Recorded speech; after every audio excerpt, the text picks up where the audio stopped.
In the flashy world of soccer, where everything players do is watched closely by the media, there are some surprising stories. One of them is about the famous players sometimes smoking weed for fun. Despite their fame and success, they have their hidden habits. You heard it right. Amidst the admiration and devotion, there are stories of clouded skies and hazy secrets. So stick to the end of this video and let's see who the players are who use weed for fun.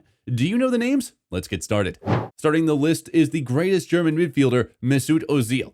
There has been speculation about his involvement with cannabis. During a vacation in Ibiza a few years back, he was reportedly caught indulging and sparking a frenzy in the media. When pressed for an explanation, Ozil claimed that it was a one-time occurrence due to losing a bet. However, skepticism lingered. Despite the incident, Ozil's illustrious career suggests it didn't significantly tarnish his reputation.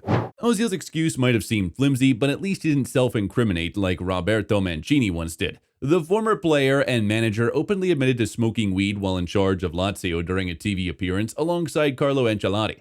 Surprisingly, there wasn't much uproar over Mancini's confession, perhaps because he was no longer actively playing or because he honestly diminished the scandalous nature of the revelation.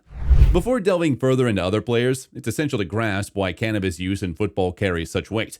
Cannabis was a banned substance in sports by the World Anti-Doping Agency because they decide what substances athletes can use. They look at whether a substance makes athletes perform better or if it's bad for their health, and if it's against fair play. Even though cannabis doesn't make athletes faster or stronger, it can help them relax and handle stress. This might be useful for athletes facing big moments, like taking penalty shots. Some studies say cannabis can cause nerves, but newer ones disagree.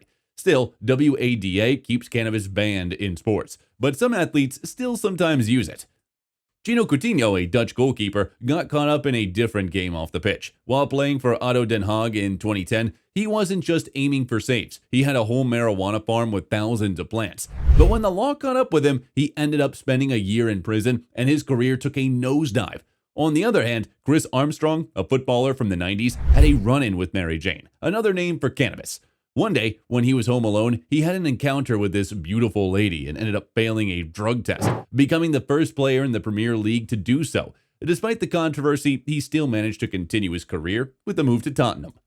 In 2003, Rio Ferdinand, then playing for Manchester United and England's national team, missed a drug test administered by the Football Association. The missed test led to Ferdinand being charged with misconduct, and he was subsequently banned from playing for 8 months. This ban caused him to miss the remainder of the 2003-2004 season, including Manchester United's FA Cup triumph. Ferdinand maintained that the mistest was an oversight and not an intentional attempt to evade detection. Nevertheless, the incident remains one of the most high-profile cases of a footballer facing disciplinary action for a missed drug test.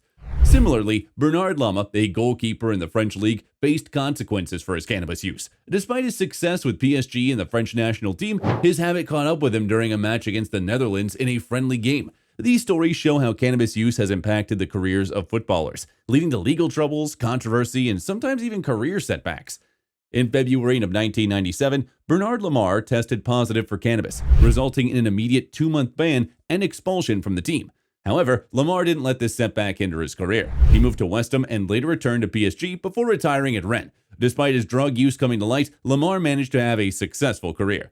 In contrast, Ibrahim Tanko's story took a darker turn. Tanko, promising a 17-year-old striker, made his debut for Borussia Dortmund in 1994, but quickly fell from grace after testing positive for tetrahydrocannabinol, the active ingredient in marijuana. Moving to Freiburg, he received a 4-month ban and a hefty fine, ultimately fading from the spotlight, scoring only 5 goals in 106 matches before retiring at Freiburg at the age of 30.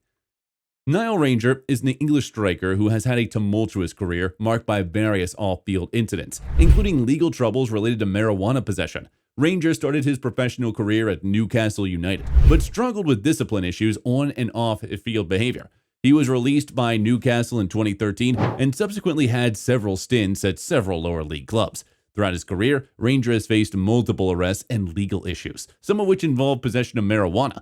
While he wasn't facing specific suspensions solely due to marijuana use, it has been a contributing factor to his overall disciplinary record and off-field troubles. Then there's Umbrello Mabazella, discovered during a preseason friendly for Tottenham Hotspur in 2013. Despite showing immense potential, Mabazella's career was marred by disciplinary issues. Despite scoring on his Premier League debut, he faced continuous problems with missed training sessions and discipline.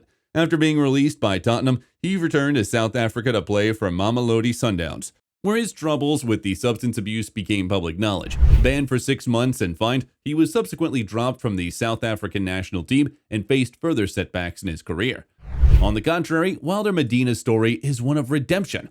Wilder Medina's upbringing was tumultuous, marked by gangs, violence, and drugs. At just 18, he failed his first drug test while playing for the Colombian 2nd Division side Águilas Doradas.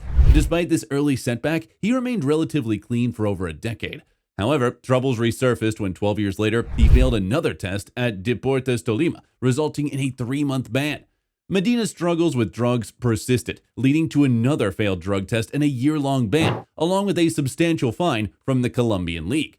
Despite serving his suspension, he couldn't shake his addiction. His situation worsened when he tested positive for cocaine, leading to his dismissal from Deportes Tolima. In 2016, Mamadou Sakho, the playing for Liverpool FC, tested positive for a banned substance following a Europa League match against Manchester United. The substance was later identified as a fat-burning substance contained in a weight loss supplement Sakho was taking. Despite the substance not being explicitly related to marijuana, Sakho's case highlighted the seriousness of failing drug tests in professional soccer. The incident resulted in Sakho being suspended by UFR, effectively ruling him out of Liverpool's remaining fixtures for that season, including the Europa League final. Sakho maintained his innocence throughout the ordeal and was eventually cleared of any wrongdoing by UFR. Still, the incident nevertheless had significant consequences for his career at Liverpool and raised awareness of the importance of careful supplementation and awareness of banned substances among professional athletes. In a twist of fortune, Cesar Pastrana, the president of the Santa Fe Football Club, extended a helping hand to Medina. Under Pastrana's guidance and support, Medina underwent rehab. By 2013, he made a remarkable comeback, showcasing his talent by scoring 30 goals during the 2013-14 season, without any further drug-related incidents. Medina's story serves as a stark reminder of the destructive nature of addiction, but also of the possibility of redemption and second chances when provided with the right support and guidance. Adriano Leite Ribeiro, once hailed as the Brazilian legend, saw his career spiral into turmoil amidst allegations of various vices, including marijuana use. His story took a bizarre turn when he failed to return to Inter Milan after a breakup, sparking rumors of his presence at a party hosted by a local drug trafficker in his hometown. Reports surfaced of Adriano allegedly seen with pistols, smoking marijuana, and excessively drinking, all while lamenting about fame and the insignificance of money. However, the police later refuted these claims, casting doubts on the validity of the allegations.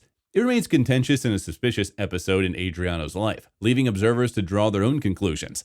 The complexity of Adriano's story reminds us of the pitfalls of fame and fortune and can bring the challenges some athletes face in navigating their demons amidst the pressures of professional sports. That's a wrap. If you enjoyed the video, remember to like, comment, and suggest topics for future videos. Stay tuned to the All About channel for more captivating content that satisfies your curiosity.